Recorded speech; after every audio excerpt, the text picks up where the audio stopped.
મારું નામ અંજલિ છે. હું ગામની નદી કિનારે નાહવા ગઈ હતી. ડૂબકી મારીને બહાર નીકળી ત્યારે મારી સામે એક અજાણ્યા માણસને જોઈને મારો ચહેરો શરમથી લાલ થઈ ગયો.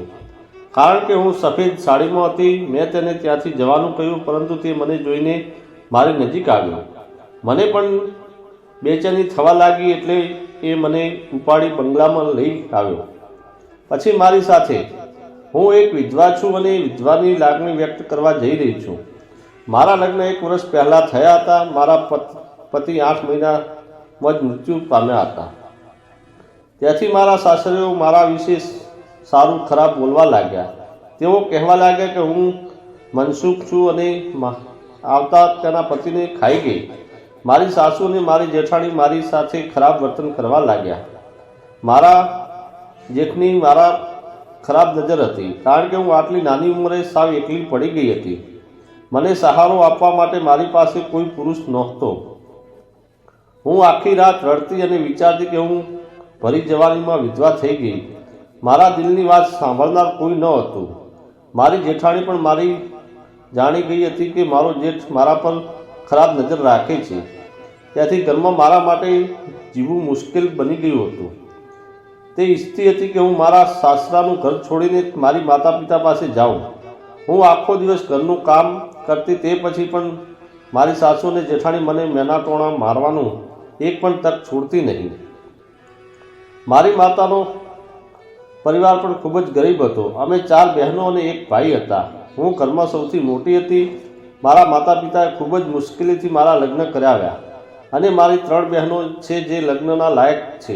હું મારા ઘરે જઈને બેસું તો તેમનું શું થશે?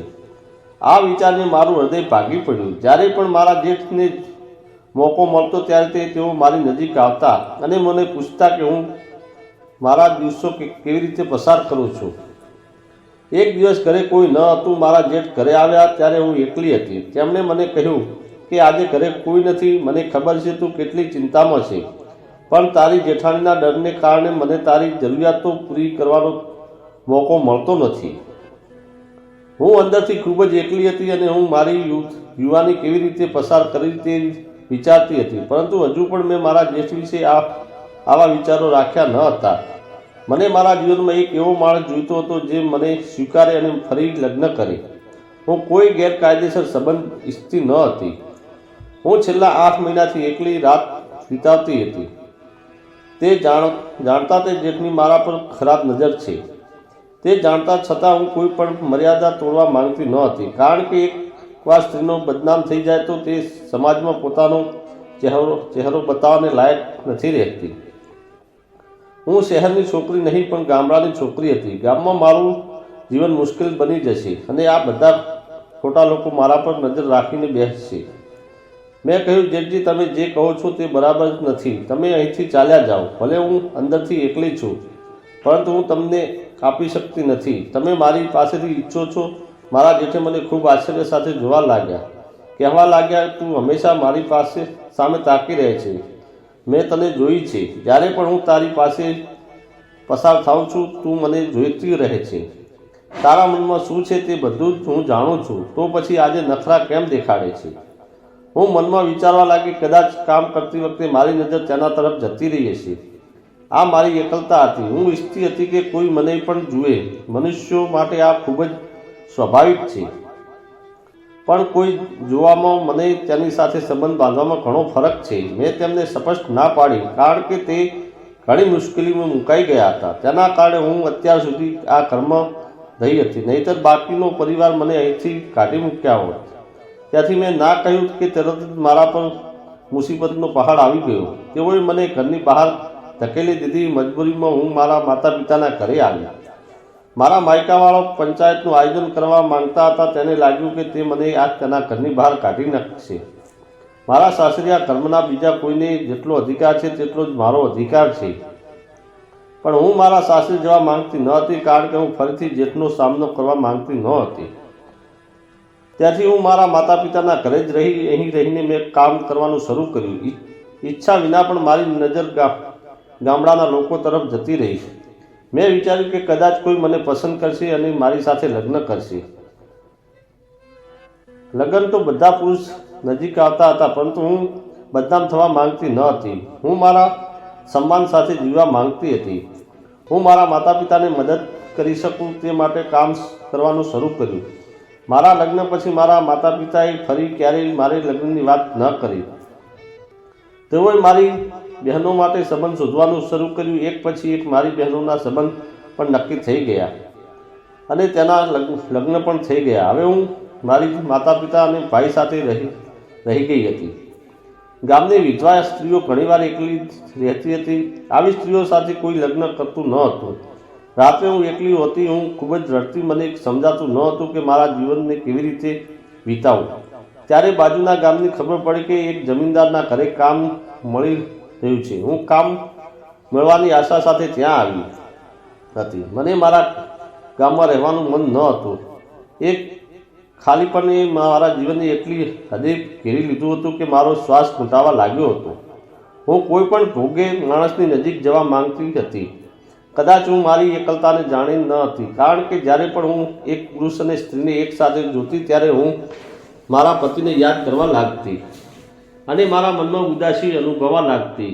મારા પતિ મને ખૂબ જ પ્રેમ કરતા હતા. 8 મહિના દરમિયાન અમે બંનેએ સાથે ખૂબ જ સારું જીવન પસાર કર્યું હતું.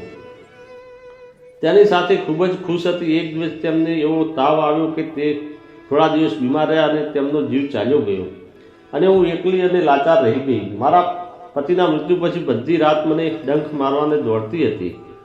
મારા હૃદયમાં શું છે તે તેમને કહી શકું એવો કોઈ મિત્ર પણ પાસે નહોતો. મારી બધી મિત્રોના પણ લગ્ન થઈ ગયા હતા. લગ્ન પછી તેમણે મારી સાથે સંબંધ રાખ્યો, પણ જેમ બધાને ખબર પડી કે હું વિધવા બની ગઈ છું. શરૂઆતમાં મને કોઈ ઉત્સવ કે પૂજામાં આમંત્રણ પણ આપતું નહોતું. મારા મિત્રોએ લાગ્યું કે હું તેમના પતિને તેમની પાસેથી છીનવી લઈશ, કારણ કે હું ખૂબ જ સુંદર હતી. દરેક વ્યક્તિ વિચારે છે કે વિધવાને એકલી હોય છે, જેથી તે પુરુષને વધુ સરળતાથી આકર્ષિત કરી શકે છે. પણ હું મારી મિત્રતાના ઘરે કેમ બરબાદ કરી શકું? મારી સાથે રહેનાર એક પણ વ્યક્તિ ન હતું. મારી બહેનો પણ મારાથી દૂર રહેવા લાગી. તેઓનું હું તેમના પતિ સાથે કંઈ પણ વાત કરું તે પસંદ નહોતું. તેમને ડર હતો કે તેમનો પતિ મારા તરફ આકર્ષિત થઈ જશે. આવી સ્થિતિમાં હું મારા ગામ છોડીને બીજા ગામમાં આવી અને જમીનદાર સાહેબના બંગલામાં કામ મળી ગયું. બંગલામાં કામ શરૂ કર્યું. 2 મહિના થઈ ગયા હતા. એક દિવસ હું નદી ઉપર નાહવા ગઈ હતી. તે દિવસે હું સાવ એકલી હતી અને મારી સાથે કામ કરતી નોકરાણી મારી સાથે ન આવી હતી. નદીના આ ભાગમાં માત્ર મહિલાઓ જ આવતી હતી, તેથી પુરુષો આવશે તેવી અપેક્ષા ન હતી. આ ઘાટ સ્ત્રીઓ માટે હતો, એટલે હું તે ઘાટમાં હતી. હું માત્ર મારી જાતને સફેદ સાડીમાં લપેટીને નદી પર ગઈ અને નાહવા લાગી. નદીનું ઠંડુ પાણી મારી અંદરની પીડાને વધુ શાંત કરી રહ્યું હતું. હું આનંદની લાગણી અનુભવી રહી હતી. એવું લાગતું હતું કે જાણે હું કોઈ પરીની દુનિયામાં છું. મારી અંદર એક શાંતિ હતી. જેવી હું છેલ્લી ડૂબકી લગાવીને બહાર આવી તો મારા પગ નીચેથી જમીન નીકળી ગઈ. ડર અને શરમને મારો ચહેરો લાલ થઈ ગયો. કપાળ પર લોહી ન નીકળે, કાપું તો પણ લોહી ના નીકળે એવી સ્થિતિમાં હું મોટી મોટી આંખો કરીને મારી સામે જોવા લાગી. જોતી હતી જે મને મારી આંખ ઉપર વિશ્વાસ ન હતો. મેં વિચાર્યું કે કદાચ હું સપનું જોઈ રહી હતી, કારણ કે આ વાસ્તવિક ન હોઈ શકે. મારી અંદરની એકલતા મને ખૂબ જ જોવા મજબૂર કરી રહી હતી. આ વાસ્તવમાં નથી. મારી આંખોમાં આંસુ હતા, પરંતુ જ્યારે તે અજનબી માણસ મારી નજીક આવવા લાગ્યો ત્યારે મારી ગભરાટ શરૂ થઈ ગઈ. મતલબ હું સપનું નથી જોતી, આ વાસ્તવિક છે. પણ આ કોણ છે? મેં તેને મારા ગામમાં કે આ ગામમાં ક્યારેય જોયો ન હતો. મેં કહ્યું, શું કરો છો? તો આ સ્ત્રીનો ઘાટ છે, અહીં આવવું તમારા હિતનું નથી. પણ તેણે આગળ વધવાનું ચાલુ રાખ્યું. મેં કહ્યું, એક ડગલું આગળ ન વધતો. તે મારાથી એક પણ હાથ દૂર પર હતો. ત્યારે મને મારી પરિસ્થિતિનો ખ્યાલ આવ્યો. હું સફેદ સાડીમાં હતી. મારી આંખો સામે તે જોઈ રહ્યો હતો. એવું લાગતું હતું કે તે પણ તેના પર વિશ્વાસ કરી શકતો નથી. મારી ખૂબ જ નજીક આવ્યો અને મને કહ્યું, શું તમને જલપરી છો? મેં તમારાથી સુંદર સ્ત્રી ક્યારેય જોઈ નથી. જ્યારે મેં તેને મારી નજીક જોયો ત્યારે તે ખૂબ જ સુંદર છોકરો હતો. એકદમ ઊંચો હતો અને સારું શરીર હતું. રંગ થોડો ઘેરો હતો. આંખો મોટી હતી. વિધવા એકલી હોવાને કારણે હું તેની સામે જોતી રહી. મારો દૃષ્ટિકોણ સમજી ગયો. કદાચ શરીફ સ્ત્રીની જેમ મારે નીચે જોવું જોઈતું હતું. આ પહેલાં મારી સાથે ક્યારેય આવું બન્યું ન હતું. મારા પતિના અવસાન પછી એક જેઠ હતો જેણે મારી નજીક આવવાનો પ્રયત્ન કર્યો હતો, જેને મને ના પાડી, અને પહેલી વાર જ્યારે કોઈ મારી સામે જોઈ રહ્યું હતું ત્યારે હું પણ અંદરથી બેચેની અનુભવવા લાગી. જ્યારે તે મારી નજીક આવ્યો અને મને સ્પર્શ કર્યો ત્યારે હું સંપૂર્ણપણે ડરી ગઈ. મારો શ્વાસ ઝડપી બની ગયો હતો. હું સમજી શકતી ન હતી કે મારી સાથે શું થઈ રહ્યું છે. મને ઉપાડીને તેના બંગલામાં આવ્યો. તે અમારા ઠાકુરનો પુત્ર હતો. તે મારા પ્રેમમાં પડ્યો અને હું તેની શરણે ગઈ. કદાચ મારું મગજ કામ કરવાનું ભૂલી ગયું હતું. દુનિયાએ મારી સાથે શું કર્યું, મારી અંદર જે વેદના હતી તેના કારણે મેં હોશ ગુમાવી દીધો હતો અને તેણે મને પોતાની બનાવી લીધી હતી. પરંતુ તે પછી હું ભાનમાં આવી ગઈ. ઠાકુર સાહેબનો પુત્ર રાહુલ શહેરમાં રહેતો હતો. તેની પત્ની અને પુત્ર પણ તેની સાથે રહેતા હતા. પરંતુ મોટા ઠાકુર સાહેબ ઘણા સમયથી તેમના પુત્રને ગામમાં બોલાવતા હતા, કારણ કે તે ઠાકુર સાહેબ વૃદ્ધ થઈ ગયા હતા. તે ઈચ્છતા હતા કે તેમનો પુત્ર ગામની જમીન સંભાળી લે. એ લગ્ન કરેલા હતા અને તે ભૂલ કરી બેઠી હતી. જ્યારે હું ફરીથી હોશમાં આવી ત્યારે મને મારા પર ગુસ્સો આવવા લાગ્યો. મેં ઠાકુર સાહેબના પુત્ર રાહુલને કહ્યું કે મારાથી ભૂલ થઈ ગઈ છે, પરંતુ તેણે મારી વાત ના સાંભળી અને કહ્યું કે તે ઈચ્છે છે જો હું તેમને અહીં નહીં આપું તો તેઓ મને ગામમાં બદનામ કરશે અને બધા જાણે છે કે અમારી વચ્ચે શું થયું છે. હવે જ્યારે પણ તે ગામમાં રહેતો ત્યારે તે મારી સાથે રાત વિતાવવા આવતો. તે બધું ચોરી છુપી રીતે કરતા, ત્યાંથી કોઈની તેની જાણ ન હતી. પણ હું ખુશ હતી. આ સંબંધથી હું ખૂબ જ કંટાળી ગઈ હતી. હું ખરાબ સંબંધોમાં રાખવા માંગતી ન હતી. મેં એક જ વાર ભૂલ કરી હતી. તે પછી હું તેનાથી બહાર નીકળવા માંગતી હતી. જ્યારે પણ છોટે સાહેબ મારા રૂમમાં આવતા હતા મને ઘૂંટણ થતી. તેઓ મારી અંદર પ્રેમ નહીં પણ નફરત દિવસે ને દિવસે વિકસવા લાગી હતી. જ્યારે ઠાકુર સાહેબને આ બાબતની જાણ થઈ ત્યારે તેમણે મને તેમની પાસે બોલાવીને પૂછ્યું, શું વાત છે? તમે આ દિવસોમાં આટલી ચિંતામાં કેમ રહો છો? હું ઠાકુર સાહેબના પાસે ગઈ અને રડવા લાગી. મેં તેમને બધું કહ્યું જે મારી ભૂલ હતી, તે પણ જે છોટે સાહેબે કર્યું હતું. છોટે સાહેબ ગામમાં આવ્યા ત્યારે મોટા સાહેબે તેમને બોલાવ્યા અને કહેવા લાગ્યા કે તમે અંજલિ સાથે ખોટું કર્યું છે. રાહુલ સાહેબે ખૂબ નવાઈ લાગી કે તેના પિતાજીને આખી વાત કેવી રીતે ખબર પડી. પણ મોટા સાહેબે પોતાનો નિર્ણય સંભળાયો. તેમને કહ્યું કે તું અંજલિ સાથે લગ્ન કરી લે અને તેને ગામમાં રહેવા દે. રાહુલે પિતાની સલાહ માનીને મારી સાથે લગ્ન કર્યા. મોટા સાહેબે આ નિર્ણય લીધો હતો જેથી તેમનો પુત્ર ગામ સાથે જોડાયેલો રહે.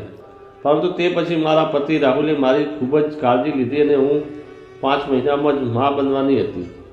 તેની પહેલી પત્ની શહેરમાં રહેતી હતી. તે પણ મને મળવા આવી હતી.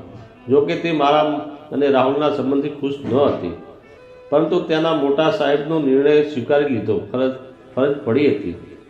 તેની પહેલી પત્નીના કારણે જ રાહુલ ગામ છોડીને શહેરમાં ગયા હતા, પણ હવે મારા કારણે તે શહેરમાંથી ગામડે આવતા હતા. મારા પ્રેમમાં હતા. જ્યારે તેમણે મને પહેલી નજર જોઈ હતી તેને હું ખૂબ જ રાહુલનો પ્રેમ પડી ગઈ હતી. હવે મારા પતિ એક સારા પિતા અને પતિ તરીકે તેમની ફરજ નિભાવે છે. આ હતી મારા જીવનની કથા. પણ મને આશ્ચર્ય થાય છે કે લોકો વિધવા સ્ત્રીઓને તરફ આમ કેમ જોવે છે. ધન્યવાદ.